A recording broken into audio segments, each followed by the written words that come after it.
Everyone has tales about the strange and bizarre. My story is about how my ski mask saved my life, and continues to save my life to this very day. Late in December, I was traveling north from California to my home state of Oregon. Nothing fancy, I was just going to visit the family for the holidays.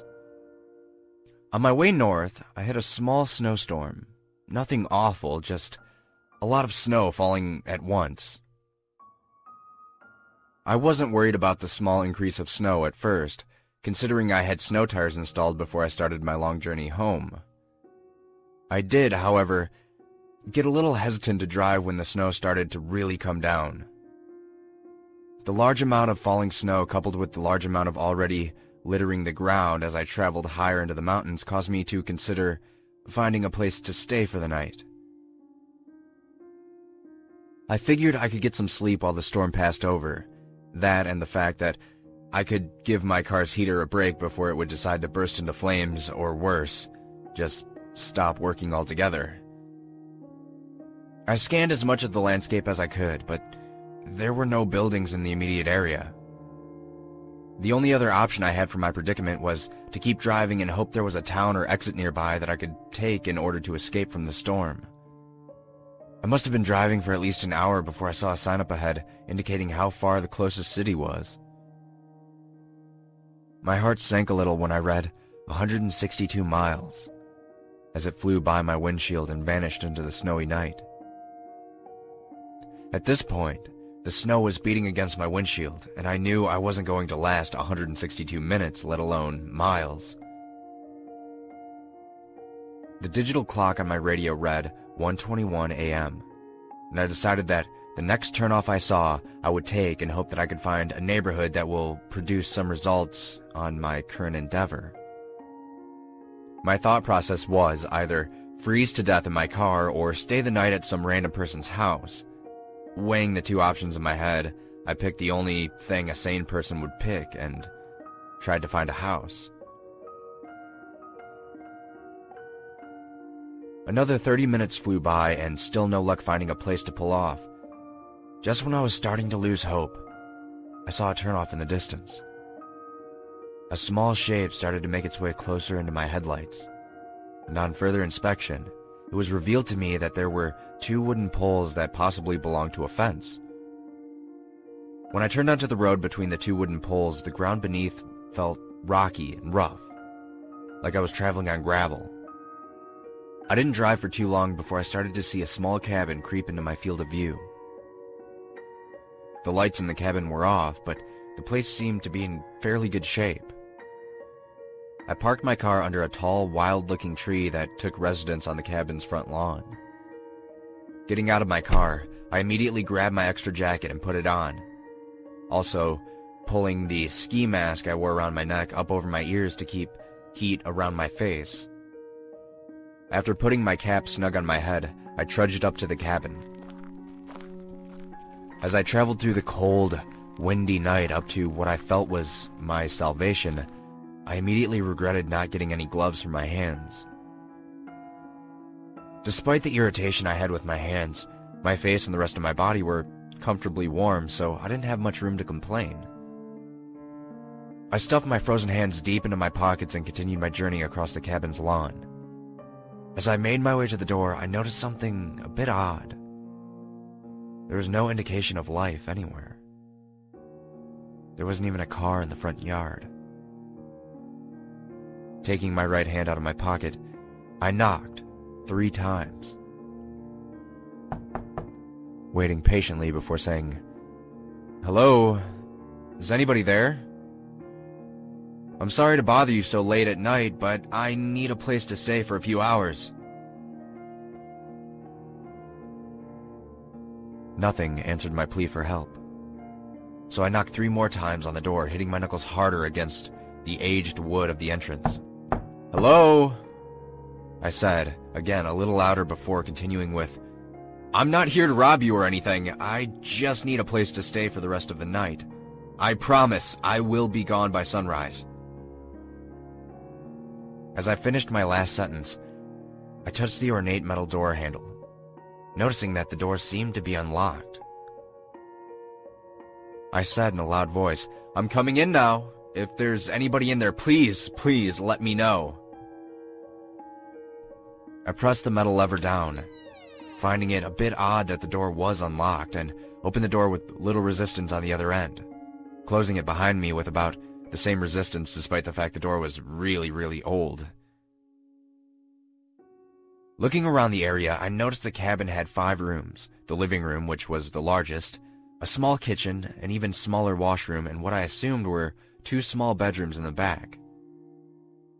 No lights were on inside this cozy cabin, making it almost perfectly dark if my eyes weren't already adjusted to the darkness from outside.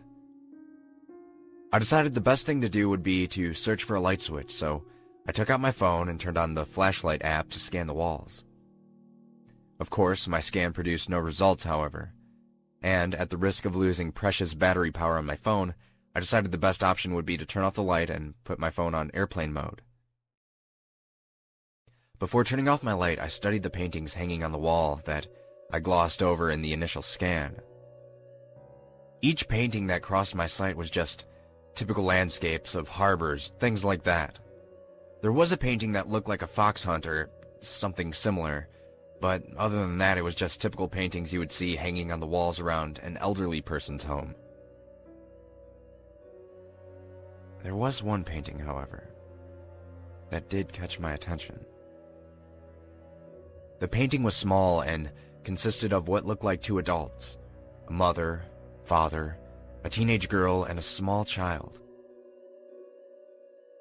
The family captured in that painting were wearing what looked like Victorian-era clothing.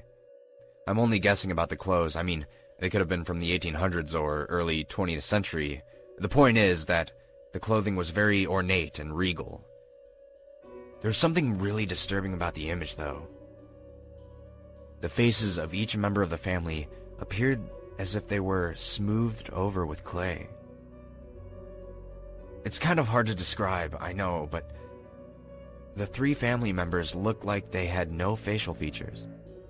By no facial features, I mean, instead of the normal ones that you and I have, the 3 people in the painting had grooves of smooth flesh where normally you would have eyes or a nose, a mouth. The only person in the painting that didn't possess a blank face was the teenage girl, which appeared to be normal for a teenage girl. In fact, she was actually quite breathtaking. I pulled myself away from the painting to take a glance at my phone for the first time. My phone indicated that it was past 2 o'clock in the morning, so I decided to go back to the room and check to see if it was occupied. To my relief, the room was vacant.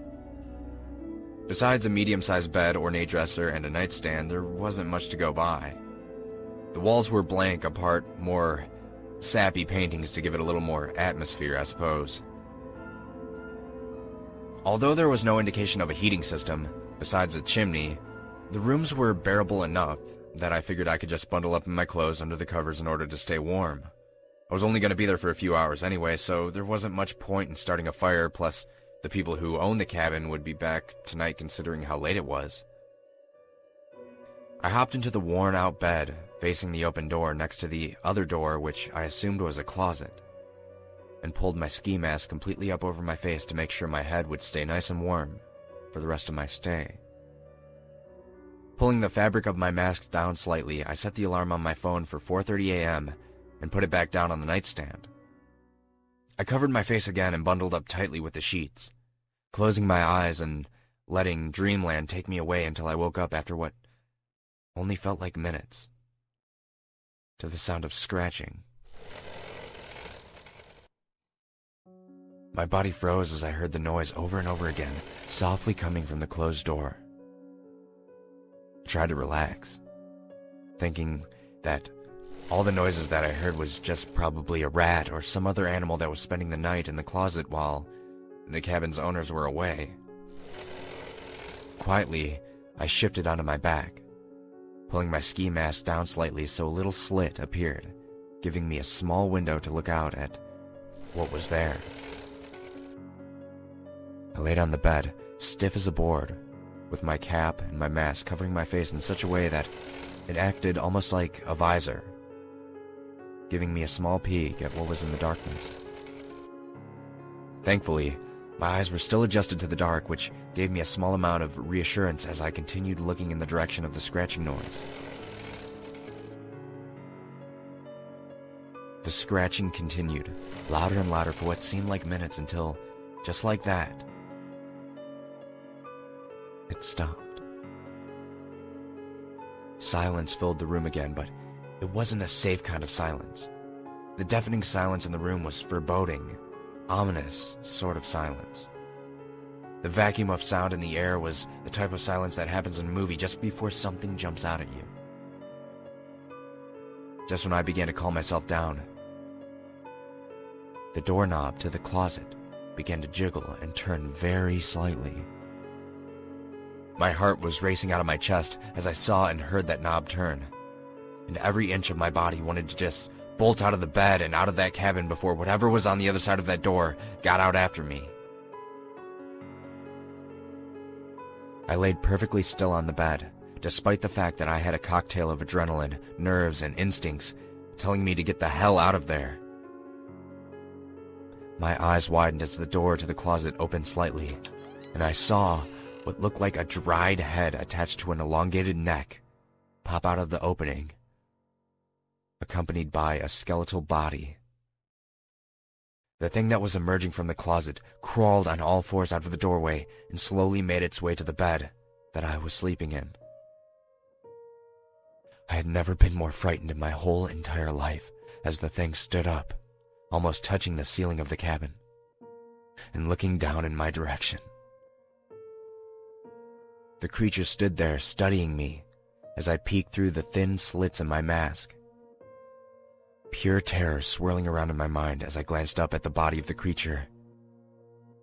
Looking at the creature's skeletal face, I noticed that it had no eyes within its head, which led me to believe that it couldn't even see me even though I could see it. Just when the idea of not being able to see me started to give me a little comfort, the creature began to speak. "Strange," the creature whispered softly as it continued to watch me, and then spoke again. "It had no fear of me," it continued to say in a hoarse tone as it began to breathe loudly, continuing to look at me and gripping down on the edge of my bed. Feeling the creature's bony hand touch the edge of my bed caused my brain to go into complete panic mode. The only thing that stopped me from jumping up was the thought that maybe the creature believed I was dead or asleep and wouldn't attack. "How can it not fear? How can it not fear me?" The thing said through clenched teeth before loudly gasping and suddenly pulling back, with its mouth open in an expression that almost resembled fear. "It has no face," the thing whispered to itself as it continued to back away. "It has no face," the creature said again, but this time louder than before and slightly more unnerved. "No face," the creature shouted as it backed off further away from the bed. I heard the thing breathing loudly and quickly before calming down and slowly returning to the side of the bed.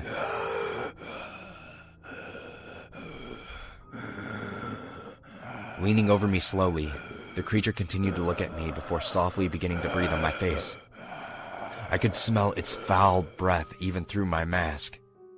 The smell was so powerful that it took all my strength not to gag as a reflex to the awful stench.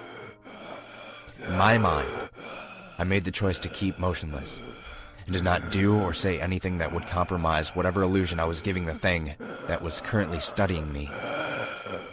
The creature breathed on me again, softly. The stench I smelled from its breath could only be described as rotten, which only strengthened my resolve to stay perfectly motionless.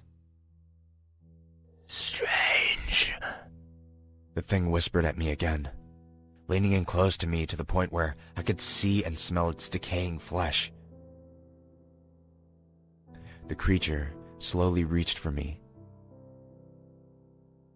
its hand moving slowly towards my face. With every inch that decaying hand moved, I couldn't help but feel my situation becoming more and more dire. I thought that this was it for me. The creature would kill me tonight, or take me away and torture me, then kill me, and no one would know what happened to me. No one would find my body out there, and no one would know my story. I could feel tears start to well up in my eyes as I thought of everyone I ever loved being yanked away from me in this one very moment. No face. No face. No face. The creature softly chanted as its hands crept ever closer to my face. I could hear the anguish in the creature's voice as it continued chanting over and over as it reached for me. As its long, bony hand crept only centimeters away from my face, I braced myself for the worst, making the last thoughts I would ever have about the people I loved. Just as I thought my life was all over, a sudden loud noise erupted from the room, filling the ear closest to the nightstand with a flood of beeps and causing the creature to scream and jump back. As the noise continued, the creature threw itself back against the wall, shrieking uncontrollably in terror as it stumbled back towards the closet. I was dumbstruck for a second, before the thought came to me that I had set my alarm at 4:30, which must have been the source of all the noise.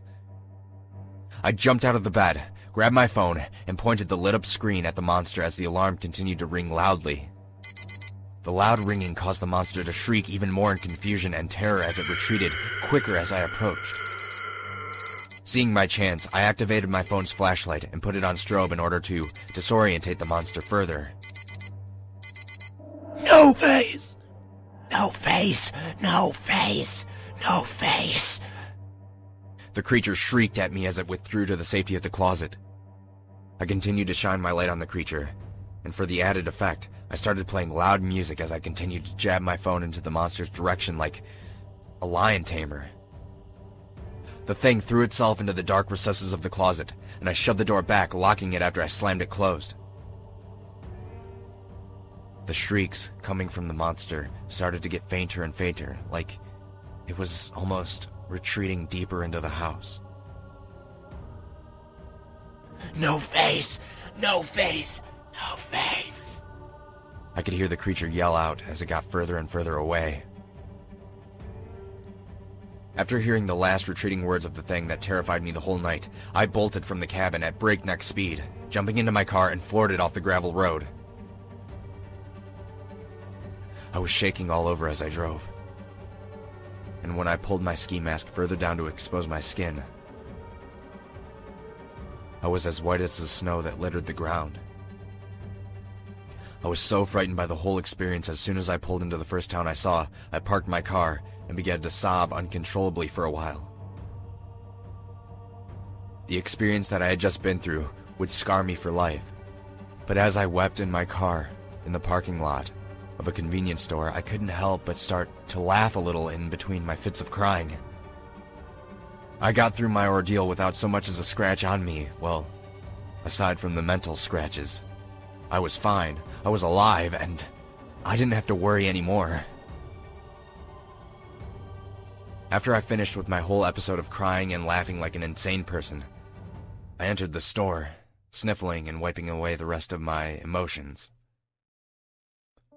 As I continued into the store, the cashier looked up at me and traced my direction with his eyes before continuing with what he was doing. The store was mostly empty. Aside from an elderly couple, I was the only customer in there.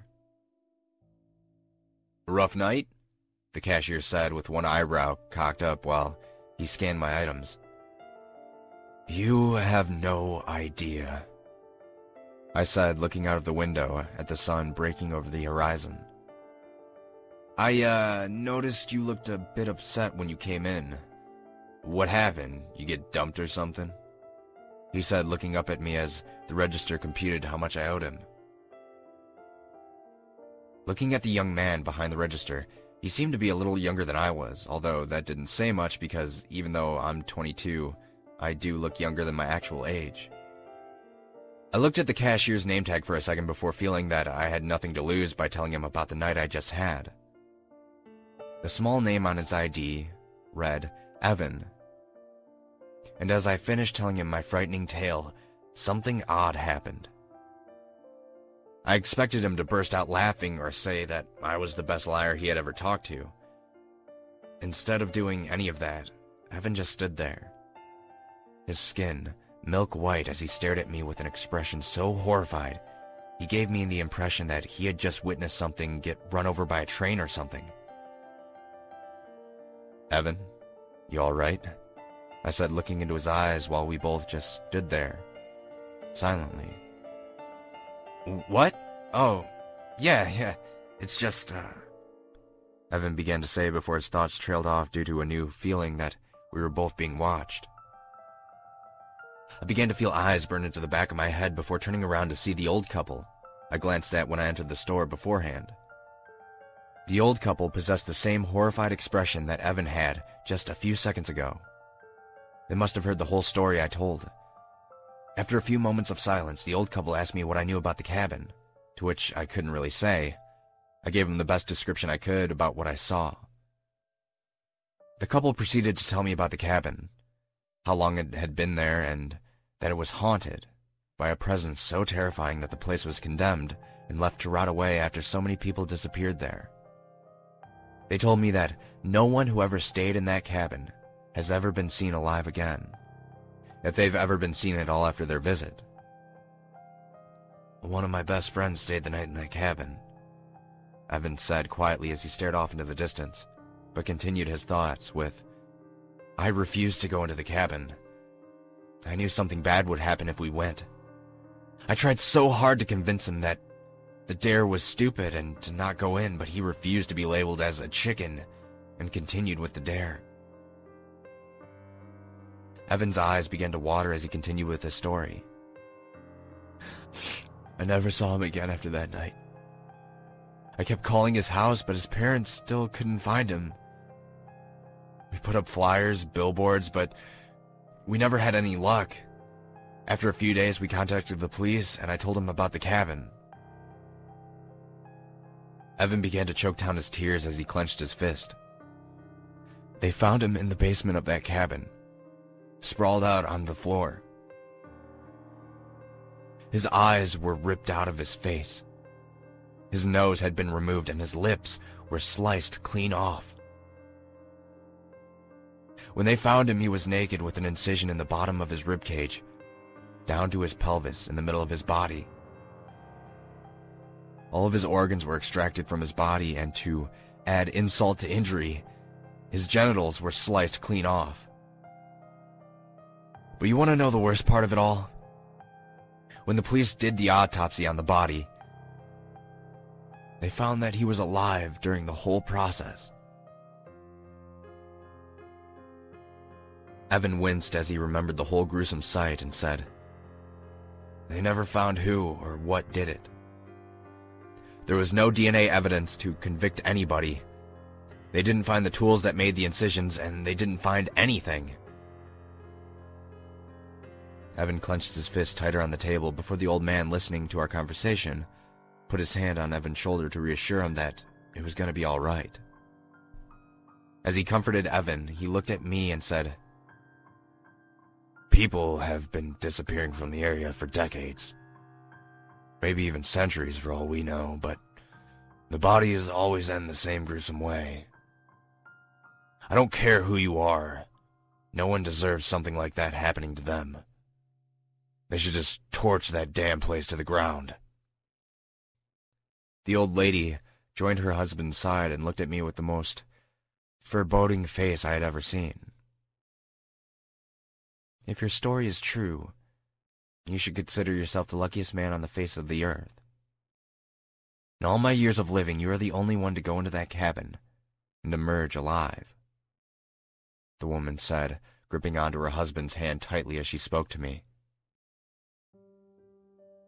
After hearing the old woman's words, I realized that Evan said the body of his friend was found in the basement, which would explain why the monster's voice got fainter. It would have pulled me into the basement if my phone hadn't gone off. I quickly paid for my items and left the store, more troubled now than I was when I entered. Feeling drowsy due to the lack of sleep and constant adrenaline rush caused by the whole terrible ordeal, I decided to go to a hotel and spend my day sleeping and relaxing to get my mind off things. That night, I sat on the bed in my hotel room and looked at the 2 items that saved my life. In one hand, I gripped onto my ski mask, which hid my face from that terrible monster. In my other hand, I held my cell phone, which scared away the horrible beast that could have killed me. I decided from that day on, I would always wear my ski mask to bed. It saved my life. That's the least I can do for it. The recent brush with death I just experienced had taught me that life is far too precious to waste, so I decided to ask my best friend Samantha out on a date, and things worked out perfectly. Samantha and I were together for 2 years before I recently asked her for her hand in marriage, which she said yes. Part of me will never ever forget that awful night, and because of it, not only have I been wearing my ski mask to bed every night since then, I've also made it a priority not to live in any type of house that has a basement. As an added safety measure, I started locking every door before going to bed. It's a pain, but you can never be too careful. Despite these crazy precautions, Samantha has accepted my little quirks and has continued to be supportive as we continue our journey through life together. I couldn't be happier with the way things turned out in my life, and I'm so lucky to be with Samantha. Everything's perfect. There's just one thing that bothers me, and I think I might just have to blame my imagination, but sometimes, when I wake up at night, when it's really, really quiet, sometimes I'll hear soft scratching noises. Also, and I think it's just paranoia, but I swear, sometimes I hear something whisper, "No face," from inside my closet.